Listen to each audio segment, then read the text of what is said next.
Warahmatullahi wabarakatuh. Perkenalkan saya Yusuf Rizkianto. Dalam keperluan untuk mengerjakan ujian akhir semester dari mata kuliah implementasi kebijakan, saya akan mencoba untuk mensosialisasikan kebijakan dari Kemendikbud, yaitu Kartu Indonesia Pintar atau yang biasa kita panggil KIP. Pertama-tama saya akan mencoba menjelaskan latar belakang kenapa kebijakan ini dibuat. Kartu Indonesia Pintar atau KIP adalah salah satu program pemerintah Indonesia yang bertujuan untuk mendukung pendidikan bagi anak-anak Indonesia yang berasal dari keluarga kurang mampu.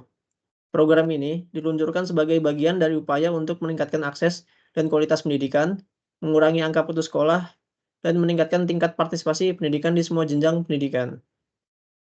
Selanjutnya, tujuan dari kebijakan KIP ini, yang pertama, meningkatkan akses pendidikan bagi anak-anak yang keluarganya kurang mampu. Yang kedua, menjamin keberlanjutan pendidikan bagi anak-anak yang rentan putus sekolah. Yang ketiga, mengurangi angka putus sekolah dan meningkatkan partisipasi sekolah. Yang keempat, mendukung peningkatan kualitas sumber daya manusia Indonesia melalui pendidikan. Lalu ada manfaat dari kebijakan KIP ini sendiri. Ini meliputi yang pertama, bantuan biaya pendidikan untuk siswa dari keluarga kurang mampu. Yang kedua, bantuan tersebut mencakup biaya operasional sekolah, kebutuhan belajar seperti buku, alat tulis, serta biaya ekstrakurikuler. Yang ketiga, pemberian bantuan berupa uang tunai yang disalurkan secara langsung kepada penerima melalui bank yang ditunjuk oleh pemerintah. Nah, selanjutnya itu target dari kebijakan ini, dari KIP itu sendiri, yaitu pertama, sasaran dari KIP ini adalah siswa dari jenjang pendidikan dasar hingga menengah, yaitu SD, SMP, SMA, atau SMK, yang berasal dari keluarga miskin atau rentan miskin. Program ini juga mencakup anak-anak penyandang disabilitas dan anak-anak di panti asuhan. Kemendikbud juga merilis prioritas dari penerima KIP ini. Yang pertama itu peserta didik dari keluarga pemegang KIP, KKS, atau KPS. Yang kedua, peserta didik dari keluarga peserta program Keluarga Harapan atau PKH. Yang ketiga, peserta didik yang berstatus yatim, piatu dari sekolah, panti sosial, atau panti asuhan. Yang keempat, peserta didik yang terkena dampak bencana alam. Yang kelima, peserta didik yang pernah drop out.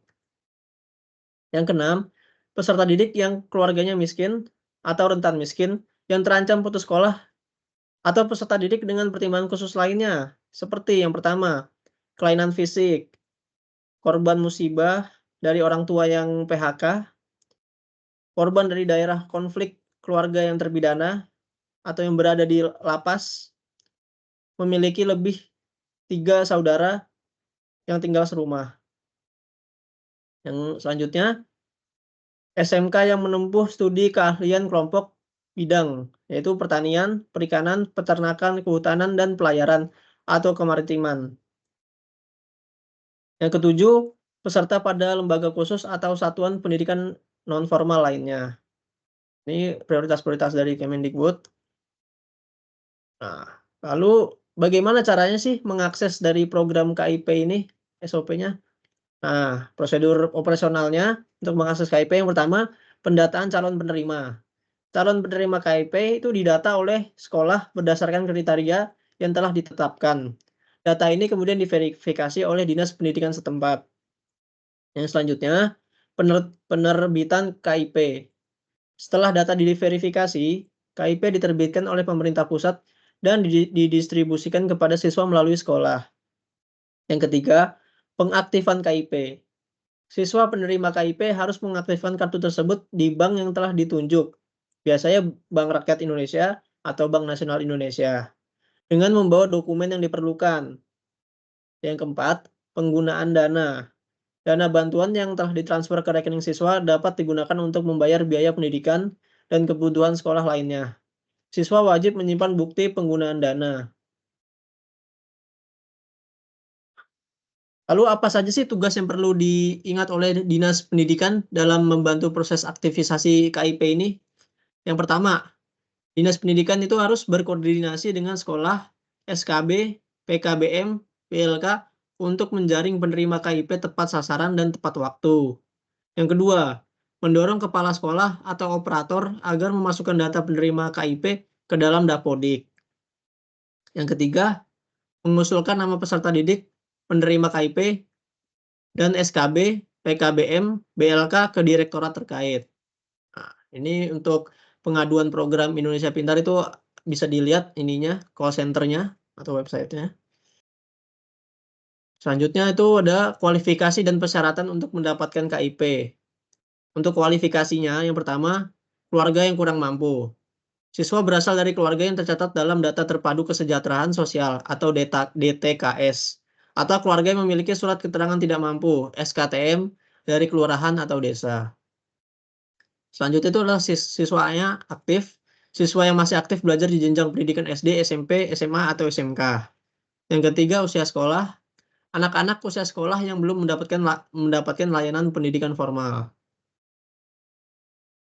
Lalu untuk persyaratannya, yang pertama ada dokumen pribadi seperti kartu keluarga, KK, akte kelahiran, dan KTP orang tua atau wali. Yang kedua, surat keterangan. Surat keterangan itu ada surat keterangan tidak mampu SKTM dari kelurahan atau desa. Yang ketiga, nomor induk siswa nasional NISN. Setiap siswa harus memiliki NISN yang terdaftar di sekolah. Nah, apa sih peran lembaga pendidikan terkait dengan Kartu Indonesia Pintar itu? Apa fungsi lembaga pendidikan untuk penerima KIP? Lembaga pendidikan formal dan non-formal akan melayani peserta didik, orang tua, untuk mendaftarkan KIP ke data pokok pendidikan dasar dan menengah atau Dapodik, atau biasa dipanggil Dapodik. Lalu, bagi yang belum menerima KIP, namun masuk ke dalam kategori penerima KIP, lembaga pendidikan formal dan non-formal akan mendaftarkan nama calon penerima ke dalam usulan penerima manfaat dari KIP tersebut di Dapodik. Nah, langkah-langkahnya apa saja yang perlu dilakukan lembaga pendidikan dalam membantu aktivisasi KIP?